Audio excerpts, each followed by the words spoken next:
সাবধান বন্ধু, তোমাকে ধরতে পারলে কিন্তু বন্দি করবে। তখন আমাদের সাথে তোমারও মরতে হবে। মহারাজ, আমার অনেক কাজ। কাকে আগে ঘাড় থেকে মাথা আলাদা করব সেটা আদেশ দিন আমাকে। মহারাজ, চোখ খুলুন। কি হলো আপনার? এ কি, মহারাজ জ্ঞান হারিয়ে ফেলেছে। চোখে মুখে জল দিন রানীমা, চোখে মুখে জল দিন। রাজকুমার বীর ও মন্ত্রীর মুখে সব কথা শুনে রাজা মহেন্দ্র নিজের চোখের জল আটকে রাখতে পারেন না। প্রজারা, তোমরা আমাকে ক্ষমা করো। আমার রাজ্যে এতগুলো বছর তোমরা না খেয়ে অনাহারে দিন যাপন করেছ, আর আমি তোমাদের প্রতি নানানভাবে অন্যায় অত্যাচার করেছি। আমাকে ক্ষমা করো তোমরা। মহারাজ, এতদিন আমরা আপনারে অনেক খারাপ ভাবতাম, বুঝতে পারি নাই ছোট রানীমার কারণে আপনি বদলাইয়া গেছেন। আজ আমাগোর মনে আর কোনো দুঃখ কষ্ট নাই। ভাবতেই অবাক লাগতাছে আইস আমরা আগের মতন সুখে থাকতে পারমু, আমাগোর আর না খাইয়া থাকতে হইব না। আমাদের রাজ্য আবার খুশিতে ভরে উঠবে। আমরা আমাদের আগের রাজাকে ফিরে পেয়েছি। শোনো তোমরা, আমি এতগুলো বছর তোমাদের থেকে যে টাকা নিয়েছি, যে শস্য সমগ্র নিয়েছি, সব সুদে আসলে ফেরত দিয়ে দেব। আর দুদিন আগের ঝড় বৃষ্টিতে যাদের ঘর বাড়ি ভেঙে গিয়েছে তাদের নতুন ঘর বানিয়ে দেব। মন্ত্রী, সব কিছুর ব্যবস্থা করো। জি মহারাজ, আমি সব কিছুর ব্যবস্থা করছি। মহারাজের জয় হোক, মহারাজের জয় হোক। না না মহারাজ, আপনি এসব বলছেন কি? আমি একটু একটু করে তিলে তিলে যে সম্পদ বানিয়েছি, আপনি আপনি আবার তা দান করে দেবেন? এটা এটা হতে পারে না। চুপ করো তুমি ছোট রানী। আজ থেকে তোমার স্থান এই রাজ্যে নয়, তোমার স্থান হবে অন্ধকার কারাগারে। প্রহরী, প্রহরী, বন্দি করো এই দুষ্টু রানীকে। যথাজ্ঞা মহারাজ। ছোট রানীমা, চলুন কারাগারে, না হলে অন্যদের মতো জোর করে আপনাকে কারাগারে নিতে বাধ্য করাবেন না। রানীমা চলুন। সরে যাও তোমরা, আমি আমার মাকে কিছুতেই কারাগারে নিয়ে যেতে দেব না। ছোট রাজকুমার, তুমি কি চাও যে তোমাকে তোমার মায়ের মতো অন্ধকার কারাগারে বন্দি করি? না না, আমার ছেলেকে ছেড়ে দিন। বাবা, তুমি নিজের কক্ষে যাও। যা অন্যায় করেছি তার শাস্তি তো আমাকে পেতেই হবে। প্রহরী, চলো তোমরা। ছোট রানী রূপসী প্রহরীদের সাথে কারাগারে চলে যায়। প্রজারাও অনেক খুশি তাদের রাজা মহেন্দ্র ভালো হয়ে যাওয়ায়।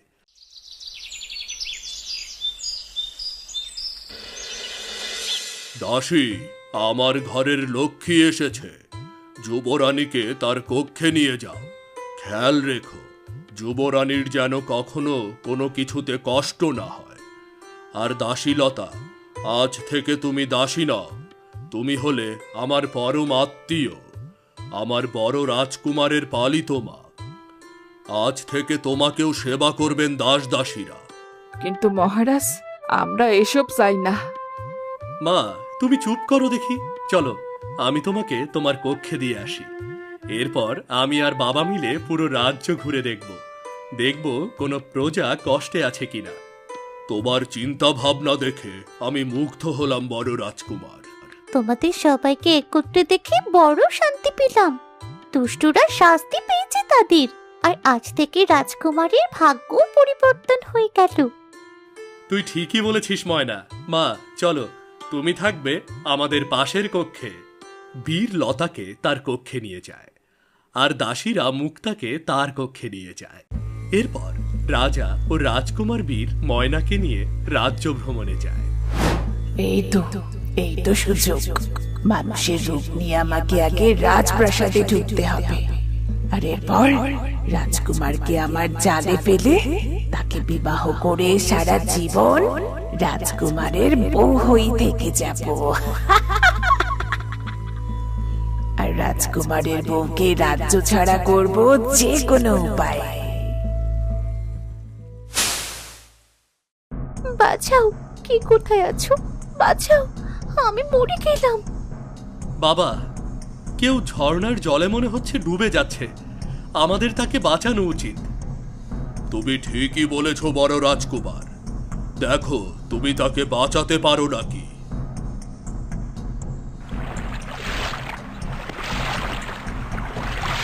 সাবধান বন্ধু, এই মেয়েটাকে আমার তেমন সুবিধের মনে হচ্ছে না। চলো আমরা এখান থেকে যাই। এই মেয়ের তেমন কিছুই হয়নি, কিছুক্ষণের ভেতরে তার জ্ঞান ফিরে আসবে। কি বলছিস তুই ময়না? একটা মেয়েকে এমন অসুস্থ অবস্থাতে ফেলে রেখে যায় কিভাবে? মেয়েটা মনে হচ্ছে প্রচুর জল খেয়েছে, আগে ওর পেট থেকে জল বের করি।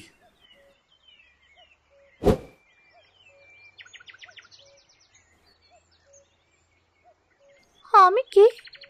আমার বাড়ি কোথায়? আর আপনারা আপনারা কারা? মেয়েটার জ্ঞান ফিরেছে, মনে হচ্ছে ওর স্মৃতিশক্তি হারিয়ে ফেলেছে। কি আর করা রাজকুমার, চলো এই মেয়েকে রাজপ্রাসাদে নিয়ে যাই। কিছুদিন সেখানকার অতিথিশালাই থাকবে, এরপর স্মৃতি ফিরলে আবার বাড়ি ফিরে যাবে। না না, এমন ভুল করো না। এই মেয়েকে আমার কেমন যেন লাগছে, বড্ড ভয় করছি আমার। তুই এমন কথা কেন বলছিস বল দেখি ময়না? মেয়েটা বিপদে পড়েছে, তাকে ফেলে কেমন করে যাব? তুমি ঘোড়ায় চড়ে বসো মেয়ে, আমরা রাজপ্রাসাদে যাব। বাবা চলো তবে রাজ্যে ফেরা যাক। হ্যাঁ হ্যাঁ চল ময়না, তুইও চল দেখিনি। চিন্তা করিস না, আমাদের রাজকুমারের কিছুই হবে না, আমরা সবাই বড় রাজকুমারের সাথে আছি।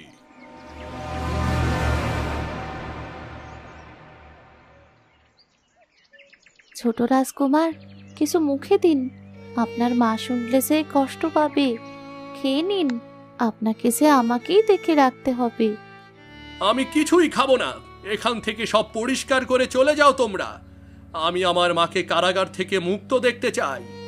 তাহলে তোমাকে না খেয়েই থাকতে হবে ছোট রাজকুমার, কারণ তোমার অত্যাচারী মা কখনোই কারাগার থেকে বের হতে পারবে না। ছোট ভাই, খাবারটা খেয়ে নাও, বাবা কষ্ট পাবেন তুমি না খেলে। চিন্তা করো না, আমি বাবাকে বলে খুব তাড়াতাড়ি মাকে কারাগার থেকে মুক্ত করে দেব। সরে যাও বৌদি, আমি তোমাদের কারো মুখ দেখতে চাই না। বড় রাজকুমার, আমার মনে হচ্ছে তোমার সৎমা রাজকুমার জয়ের সাথেও কিছু করেছেন। তাহলে এখন উপায়? তোমার কাছে তো সাধু বাবার দেওয়া সেই নীল পানিটা আছে, ওটা তুমি রাজকুমারীর মাথায় দাও দেখি। ঠিক আছে, আমি তবে নীল পানীয়টা নিয়ে আসছি, তুই দাঁড়া। বীর তার কক্ষে গিয়ে আলমারির ভেতর থেকে সেই নীল পানীয়টা নিয়ে আসে। এরপর ছোট রাজকুমার জয়ের শরীরে দিতেই জয় ছটফট করে জ্ঞান হারিয়ে ফেলে। কি হলো ছেলেটার? বড় রাজকুমার, কি দিলে তুমি ওর শরীরে? বাবা, ছোট মা ভাইকেও কিছু দিয়ে বশ করেছে, এই নীল পানীয়টা দিয়েছি ভাইয়ের শরীরে, তাহলে ভাই তোমার মতো সুস্থ হয়ে যাবে। কি বলছিস? ছোট রানী নিজের ছেলেকেও ছাড় দিল না? এখন এইসব ভাবার সময় নয় বাবা। দাসী, একটু জল দাও, ভাইয়ের চোখে মুখে দিলে জ্ঞান ফিরবে। নিন যুবরানী।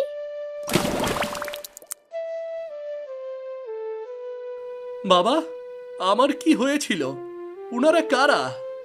আমার কক্ষে কি করছে? ভাই, আমি তোমার বড় দাদার স্ত্রী, আর উনি তোমার হারিয়ে যাওয়া বড় দাদা রাজকুমার বীর। আমরা কাল বিকেলেই রাজপ্রাসাদে এসেছি।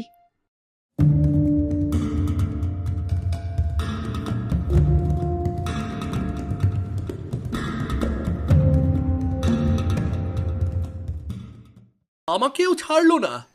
চিন্তা করো না দাদা, আজ থেকে আমি সব সময় তোমার সাথে থাকব। বৌদি, আজ থেকে তুমি আমার মা। তুমি ঠিক বলেছ ভাই, আমি তোমার মা। এদের দেখি সবকিছু ঠিক হয়ে গেছে। আগে আমাকে সবার মন জয় করতে হবে, আর এরপর এ রাজ্য দখল করতে হবে। এখানে হবে ডাইনিদের রাজত্ব। এই মেয়ে, কি ভাবছো তুমি? দাসী, ওই মেয়েকে অতিথিশালায় নিয়ে যাও, ও কিছুদিন রাজ্যের অতিথি। রাজকুমার, আমার নাম মনে পড়েছে রাজকুমার, আমার নাম বেনি। আচ্ছা, আমার কাজ না করলে শরীরটা ভালো লাগে না রাজকুমার। আজ থেকে আমি রাজ্যের কাজ করব, আপনাদের সবার সেবা করব। এটা তো ভালো কথা, তবে তাই হোক, আমরা তাহলে আসি। এরপর কেটে যায় বেশ কিছুদিন। রূপনগর রাজ্যে এখন যেন সবসময় খুশি লেগেই থাকে। কোনো কিছুর অভাব নেই, প্রজারা অনেক খুশি। কিন্তু বিপত্তি বাধে অন্য জায়গায়। দিদি দেখেছো, গ্রামটাতে এখন কোনো কিছুর অভাব নেই, কোনো দুঃখ কষ্টও নেই। সব রাজকুমার বীর আর রাজা মহেন্দ্র দূর করে দিয়েছেন। ঠিকই বলেছ লতিকা, কিন্তু একটা জিনিস বুঝতে পারছি না, প্রতিদিন রাতে আমাদের গ্রামে কেউ না কেউ মারা যাচ্ছে, তাও আবার রক্ত শূন্য হয়ে। হয়তো গ্রামের কেউই সন্ধ্যের পর ঘর থেকেই বেরুচ্ছে না। এইটা তুমি ঠিকই বলেছ। কাল মেনু পিসির মেয়েটাকে কে যেন রক্ত চুষে মেরে ফেলেছে, ঠিক আমার মেয়েটার মতো। এখন চলো তো, বাড়ি চলো। হে বিধাতা, এটা তুমি কি করলে? ওনার আগে তুমি আমায় কেন তুলে নিলে না? আমি আমি কেমন করে থাকবো তোমাকে ছাড়া? কেঁদো না বুড়িমা, আমি আমার মেয়েটাকেও যে হারিয়েছি। জানি না আমাদের রাজ্যে কার কুনজর পড়লো। আমি এই দিকটায় আসি, তুমি তাইলে যাও দেখিনি রাজ্যে। মহারাজ, আমরা তো ভয়ে ঘর থেকে বেরুতে পারছি না। না জানি কখন কার প্রাণ চলে যায়। জানি না এসব কি হচ্ছে। সব শুনলাম, ঠিক আছে। কাল থেকে গ্রামে গ্রামে পাহারার ব্যবস্থা করব আমি। তোমরা নিশ্চিন্তে থাকো। আমিও শুনেছি আমার ঘোড়াশালা থেকে ঘোড়া চুরি হচ্ছে প্রতিদিন। হঠাৎ রাজ্যে কি হলো আমি বুঝতে পারছি না। না না, আমাকে কিছুদিন মানুষের রক্ত খাওয়া যাবে না দেখছি। দেখা গেল আমার সংসার করার স্বাদই পূর্ণ হলো না। আচ্ছা, বড় রাজকুমার কি করছে কি দেখি তো। আমি জানতাম না একদিন আমারও সংসার হবে, আমিও মানুষ হতে পারবো, কেউ আমাকে এতটা ভালোবাসবে। এমন করে বলো না রাজকুমার, বিধাতা চাইলে সব পারেন। তোমাকে দেখে খুবই দুর্বল মনে হচ্ছে। তুমি বসো, আমি তোমার জন্যে শরবত নিয়ে আসছি। এসব লাগবে না যুবরানী। আমি তোমার কোনো কথাই শুনছি না রাজকুমার, তুমি গিয়ে ফুলের উদ্যানে বসো। এটা বলে যুবরানী মুক্তা শরবত আনতে রান্নাঘরের দিকে যায়, আর রাজকুমার বীর চলে যায় উদ্যানে। এটাই সুযোগ, বেশ মাখাই শরবতটা আমি যুবরানীর কাছে দেব, আর আমার টিয়াকে বলবো যাতে রাজকুমারকে মিথ্যে বলে।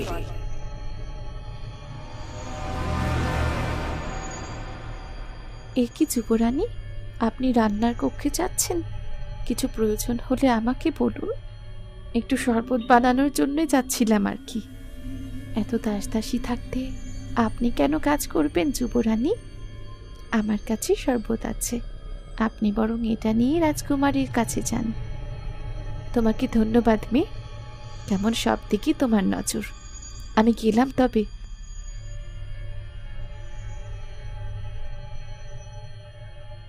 এবার শুধু রাজকুমারের কাছে তোমায় ছোট করার পালা। রাজকুমার শুধু আমার হবে। এই জাদুর টিয়া, রাজকুমারকে গিয়ে শরবতটা খেতে নিষেধ করবি, বলবি শরবতে বিষ আছে। যে মাতা, আমি এক্ষুনি যাচ্ছি। আপনার আদেশ শিরোধার্য।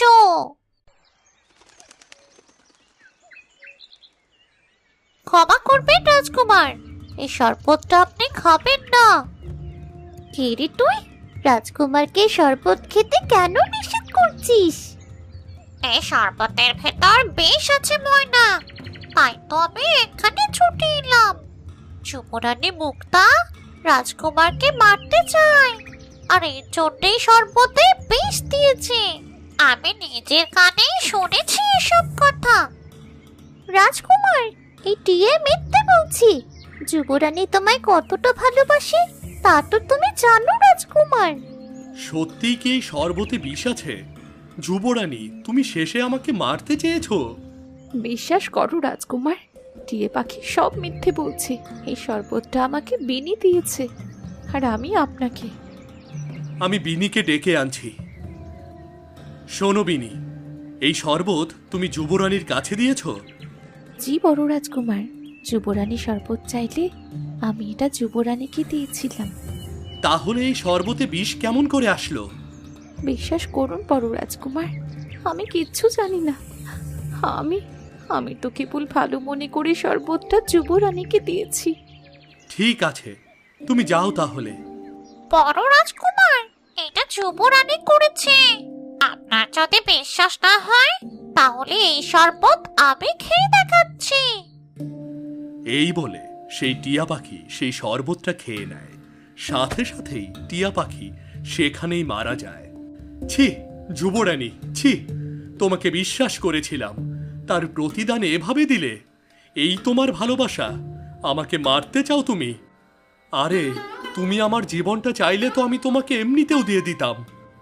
আসলে আমার ভাগ্যে কি কোনো সুখ নেই বলো? কোনো সুখ নেই আমার ভাগ্যে। বিশ্বাস করো যুবরাজ, আমি কিচ্ছু করিনি। আমি আমি নির্দোষ, কিচ্ছু করিনি আমি। এসব কি হচ্ছে? আমি তো কিছুই বুঝতে পারছি না। রাজকুমারকে সান্ত্বনা দিতে হবে। ছোট রানীমার জন্য খাবার নিয়ে যাই, কতদিন দেখিনি তাকে। শোনো দাসী, মাকে বলবে তাকে ছাড়া আমিও ভালো নেই। মাকে ভালো হয়ে যেতে বলবে, দেখবে তখন বাবা মাকে কারাগার থেকে মুক্ত করে দিয়েছেন, বুঝলে? ঠিক আছে ছোট রাজকুমার, আমি আসছি তবে। তুই এসেছিস মনিকা? আমি জানতাম কেউ না এলেও তুই ঠিকই আসবি। আমি মানুষ চিনতে ভুল করিনি। নিন রানীমা, খাবারগুলো খেয়ে নিন। আমি পরে খাবো, আগে আমার কিছু কাজ করে দিতে পারবি তুই? কি কাজ বলুন না। আমি এখানে যজ্ঞ করে শয়তানকে ডাকবো। আমি তন্ত্রমাতার কাছ থেকে অনেক কিছু শিখেছি। দয়া কর দাসী, তোকে আমি অনেক সোনার মুদ্রা দেব। সারা জীবন বসে খেতে পারবি তুই। সত্যি বলছেন রানীমা? ঠিক আছে, আপনার যজ্ঞের সব জিনিসপত্র এনে দেব। আপনি দেখে দিন কি কি লাগবে। এই কাঁটাটা তোকে দিলাম, এটা সোনার কাঁটা। ধন্যবাদ রানীমা, আমি সব কিছুই লুকিয়ে এনে দিচ্ছি। এবার আমি শয়তানকে ডাকবো, আর এই বীরের এমন অবস্থা করব, সারা জীবন আমার কথা মনে করবি। এই রাজ্য শুধু আমার, আর ওই রাজাকে আমি বন্দি করে রাখবই। কি করতে চলেছে রূপসী? সে কি তার কাজে সফল হবে? রাজকুমার বীর কি মুক্তাকে ভুল বুঝে দূরে সরিয়ে দেবে, নাকি আসল সত্যি জেনে যাবে রাজকুমার বীর? ডাইনি কি গ্রামের সকলকে এমন করে মেরে ফেলবে, নাকি এর শেষ হবে? কি বিপদ আসতে চলেছে রাজকুমার বীরের জীবনে? জানতে হলে চোখ রাখুন আমাদের চ্যানেলে। ধন্যবাদ।